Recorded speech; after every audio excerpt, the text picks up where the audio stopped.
Welcome to the Art of Being Happy, Buddha's Guide to Modern Living from Jethavanarama Buddhist Monastery, Sri Lanka. This intriguing talk series brings timeless Buddhist wisdom to help you navigate life's challenges through simple, practical insights. Each episode offers gentle guidance for finding peace and joy in everyday moments. Join us on this journey toward lasting happiness and inner peace. Brought to you by Sanathana Vani, the voice eternal. Allow me to show you a different destination.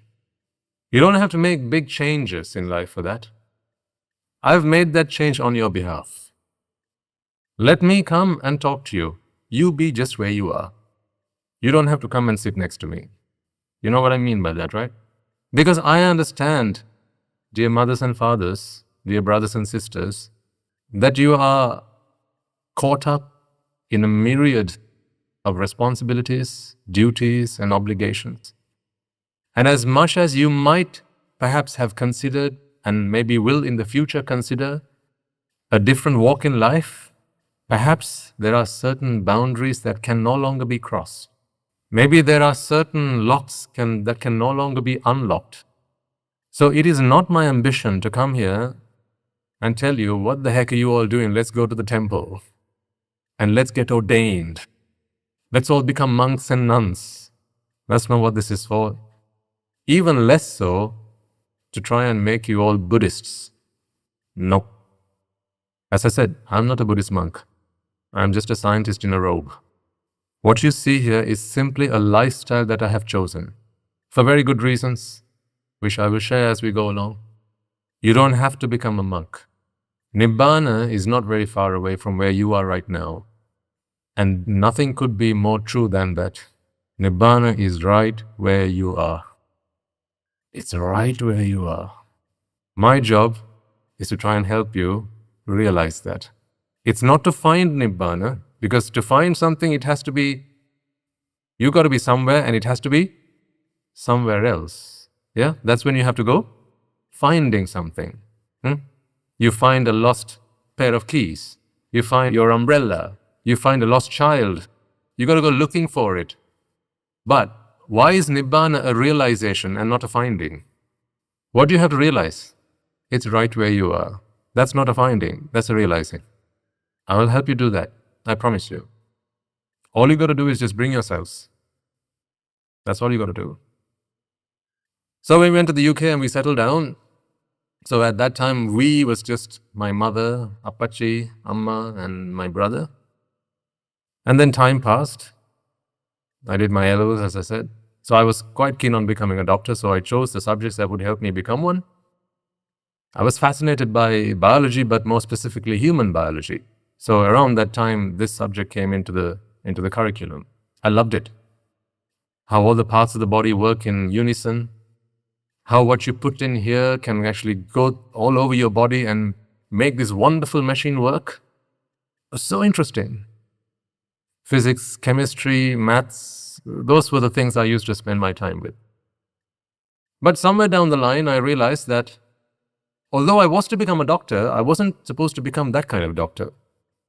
Funny how destiny works. So somehow I believe I've achieved my ambition, but in a very different way. I was not meant to become a doctor in the conventional sense, in a very different sense.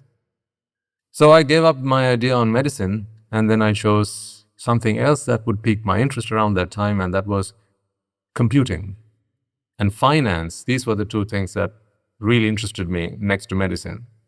So I went into university and started doing a degree in computer networks engineering. And you might think, what? Swami Hansi here did computer networks? What's going on?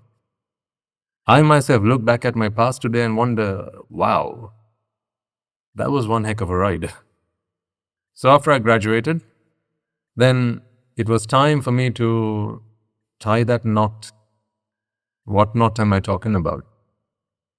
Some refer it to as the noose round the round the neck. Huh? No, but she was different. As I'm sure everyone will say, right? She was different, yes. But in fact, she was my childhood sweetheart. We'd known each other from lower kindergarten. And it was in fact in grade 1 when I had decided she was going to be my life partner. See? Love at first sight does actually work. Give me a show of hands if you're married to your first love. You got to say yes, come on. So then it was time for us to, she was here and then I was there. It was time for us to live together. And so with our parents' blessings, we came together and we started living quite a happy and comfortable life. She was quite keen on traveling the world. I wasn't so keen at first, but then she showed me wonders and pleasures of that, and so I joined that bandwagon myself. And to travel the world, of course, one of the biggest hurdles there was you had to apply for entry permit to the country. And that was getting a bit too much, so then we decided if we just had a passport that allowed us to travel, then we could. So whilst we were there, we'd been there long enough. So for one reason and one reason alone, I mean, what use is it to me today? The only reason I wanted was to travel the world with no hurdles, no barriers, no boundaries. So we both got our British citizenship and then we started traveling the world, enjoying life as we did. Little did I know that everything was about to change. So as we were enjoying life, as you'd expect, one day one of our friends asked us to come around for a meal. And we did, like all good friends do. And so as we walked in, people started coming, filling the room, filling the living room up. So we realized that there was going to be some kind of event. And so then a young man walked in his late 20s he was by that time. I've said this story many times. I love hearing it. That's why I'm saying it again. My favorite story. How I met my mother. More like how I met my real mother. My last mother in Sansar. So this young man walked in and I saw him, he saw me. I didn't know what he was there for. He knew exactly what I was there for. So I walked up to him and said, "Hello, Machang, how are you?" As you do. He said, "Yes, I'm very good, thank you. It's good to be here." But a few minutes passed, about half an hour passed, and the room was then arranged just like it is today. So there were chairs pointing this way, and there was one chair pointing that way. And guess who went and sat there? This Machang. And then he started talking. We all started to listen, and he started to speak. I didn't realize that 5 hours passed from the moment he started to say his first word.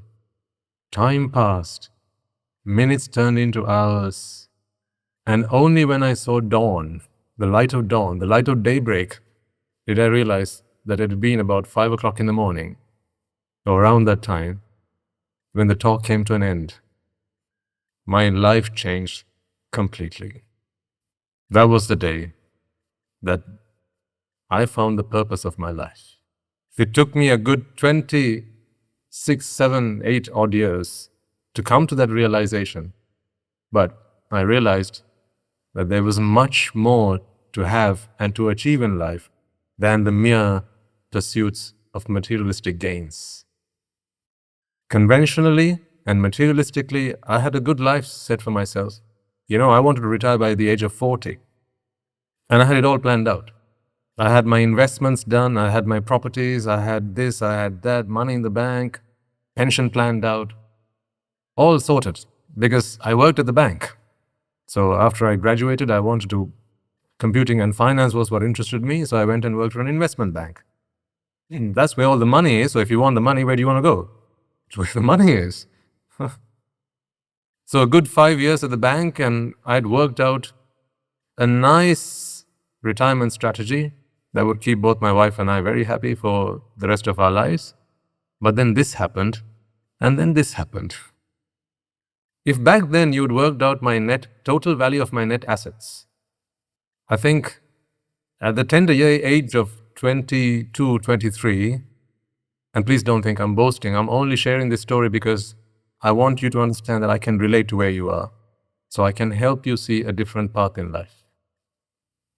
At that age itself, I think I probably would have accumulated enough wealth than most people in our country would in their entire lifetime.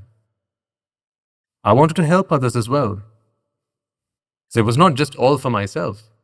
I wanted to become successful so I could help other people. That hasn't changed. Some things never change. So I wanted to help other people. And my wife was so keen on that as well. Once a year we'd come to Sri Lanka. And one of the first things we'd do is we'd go shopping. No, not for ourselves. We'd go shopping and buy dry rations and clothes and all sorts of things for poor people. We'd pack them up in bags, go to the local temple and ask the monks there, "Venerable sir, please can you bring around 10, 15, 20, however many families that you can gather up on a day that is convenient for all of them, and we will come and we would like to distribute what we have." We loved doing that. Absolutely loved doing that. It gave us so much joy. And that was only the beginning. I had big plans to help do away with poverty. That's what I wanted to do. No one needed to be poor in this world. So these were some of the grand plans I had. And then, as I listened to that man speak, and he opened my eyes to a different reality in life, everything changed. And today, I own nothing. My net assets today, I can count on the 5 fingers that I have on my hand. In fact, 2 of them I don't even need. You're already looking at one of them. That is the robe that I have on me. I have another one because when this goes into the washing, I need to be in another robe. And then I have my alms bowl, the only possessions to my name. So if my teacher kicked me out of the temple, or out of the monastery, those are the only 3 possessions that I can actually walk away with without anyone questioning me. To take my toothbrush, I have to seek permission. But on the day of my ordination, I was handed 2 robes and an alms bowl. I don't even have shoes. I don't have a watch on my wrist. I don't even have to worry about my hair anymore. I'm a very simple man. I have nothing to my name. So it begs the question, does it not? Why are you here? Shouldn't you go to someone who has everything? Normally when you go to a talk, when you go to a seminar, you go to someone who has something more than you do. So you can learn how to acquire that. Maybe you might go to a person who is very rich, or perhaps someone who is very successful in business. So you can learn a thing or two about how to become successful. You've come here and met with someone who has nothing. I have nothing to give you. So why have you come then? Here's why I suggest, I think why you have come. I think you've come because you are beginning to realize that all the things that you have not helped you achieve contentment. You're working hard, trying, striving, doing more every day, every week, every month, and every year. Every year you start with new ambitions, new hopes, and new dreams, right? Next year I'll do this, the following year I'll do this. Perhaps you have yourself a 10-year plan, maybe 20, maybe even 50-year plan. So did I. By 20, I had a 20-year plan, by which point I was due to retire. And I'm sure you do as well. But you realize, do you not, that in that plan and the plan that you have come along thus far, you have still not been able to achieve what you really wanted in life. Why you made those choices, you're still not sure. In fact, if I were to summarize, has it not been a case of the blind leading the blind? Now, some of this might sound a bit harsh. I don't mean it to be. I'm just speaking the truth. Because when I sit on this chair, after I have worshipped the Supremely Enlightened One, He who is the founder of the truth, I can speak nothing other than the truth. My teacher changed my life by speaking the truth. And I want to share the truth with you, and nothing more, nothing less. You realize the choices you have made in your life have yet to make you happy. You're still not happy, are you? Not fully. No? You sure? Shall I throw a few at you? Do you still get angry from time to time? Do you still get annoyed? Bothered? Frustrated? Worried? How about that? Anger is not good, is it? Anger, we don't like to be angry. But what about worried? That's all right, isn't it? Worried? I worry for you, my dear child. I worry for you. I mean, come on, parents. Being a parent and being worried are synonymous. If you are a parent, you're worried about your children. If you're a child, you're worried about your parents. You're worried about your future. You're worried about the economy. You're worried about your business. You're worried about your friends. You're concerned.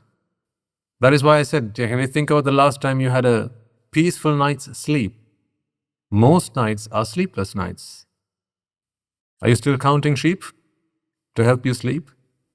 Depression is big nowadays.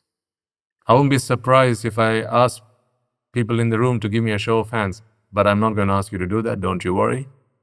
Who believe they are either clinically or on the verge of clinical depression. Stress, eating into people. We didn't used to be like this, but now we are. 3 generations ago, do you think your great-grandmother was depressed? Perhaps she was oppressed, but never depressed. Perhaps today you'll say, we women of today's day and age, we enjoy more liberties than our great-grandmother did. We can roam around freely, we can drive, we can vote, we can do everything a man can do. But you know what? She was happier than you. And I mean this in the nicest way. I want to help you. You must only come here if you need some help. I went to my teacher because I need help. I'm still with my teacher because I still need help. When we were at the school, at the end of the program, some of the teachers came around and they sat around me and they asked me some questions. They said, Swaminathan, can we talk to you? I said, sure. So there was this one teacher, fine gentleman, he asked me this question. No, Swaminathan, I've been listening to you speak. You talk about you are able to sever attachments and bonds that you have to various things. Aren't you afraid to die? He asked me. A wonderful question. He said, is there nothing you fear? Do you not fear death? I said, sir, out of all of us, I am the one who fears death most. I am the one who fears death most out of all of us. He asked me, but why? Sir, because I have realized the purpose of my life. I have realized that there's a higher truth to be achieved in this lifetime. It is more valuable than anything anyone else in this room is going after.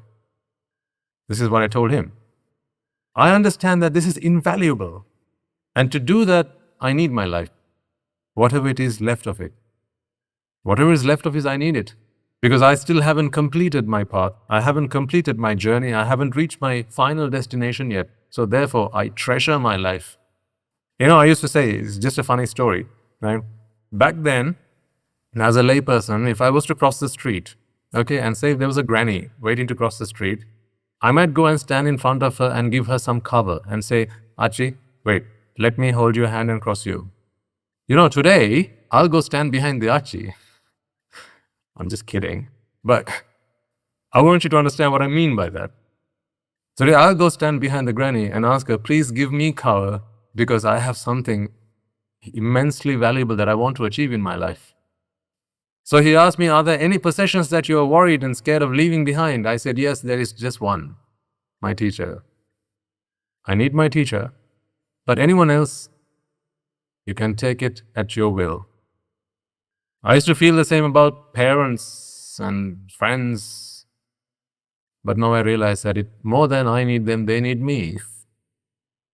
Not me, but the message that I have to give. I am useless. Totally. I am worthless. So, as we progress, as you come along and we meet each other, right, let's get that on the table as well, right at the start. Dear ladies and gentlemen, I am not after a following. I don't want followers. I want students. A student is with a teacher not because of the teacher. A student is with the teacher because of the teaching. I don't want you to be my disciples or my followers or accept everything I say at face value. Please, no blind faiths. I'm not your savior. All I am is a very simple man carrying the Buddha's message. If you want a teacher, there he is. If you want a teacher, there he is. All I am here to do is to carry the Buddha's message, because this was the message that has helped me achieve the freedom that I have today. Because it is the truth that sets you free. And the truth is not me. The truth is the message of freedom. So today I have nothing. In fact, if you put yourselves and I on a scale, right, you'd sink to the depths of the ocean and I'd be up in space. That's how the scales would tilt. I have nothing. But in having nothing, I have everything. You know what I have nothing of? Nothing that worries me. You know what you have everything of? Go on. You drove in today, didn't you? In whose car? Your car. It's parked outside, right? In a moment, you're going to hear a big bang. Who's going to be running out? Me or you? Please don't think I'm mocking you. I want to help you. I'm not against having property. There's nothing wrong with that. You know, have and use everything but own nothing is a nice principle for life. If you can use anything but own nothing. Today, I use everything I need. Anything and everything I need, you provide. Not because you are my devotee, but because you want to earn merits to help you on your journey to Nibbana. Because in life, you get what you give. If you want love, you give love. And in return, you get love. If you want kindness, you give kindness. And in exchange, you earn kindness. If you want hate, you give hate. What do you get in return? Hate, of course. How do the rich become rich? By hoarding or by giving? By giving. Why are the poor so poor? What are they poor at? Giving. What are the rich rich at? Giving. That's why the rich are rich and the poor, poor. You know, when you begin to understand the Dhamma, you will begin to realize everything in life. Everything. Like you've never done before. Thank you for joining us on The Art of Being Happy from Jethavanarama Buddhist Monastery. May today's wisdom bring you peace and joy in your daily life. We'd love to hear how these talks have touched your life. Share your experiences with us on +91 6361 803371. Until next time, may you find happiness in each present moment. Brought to you by Sanathana Vani, the voice eternal.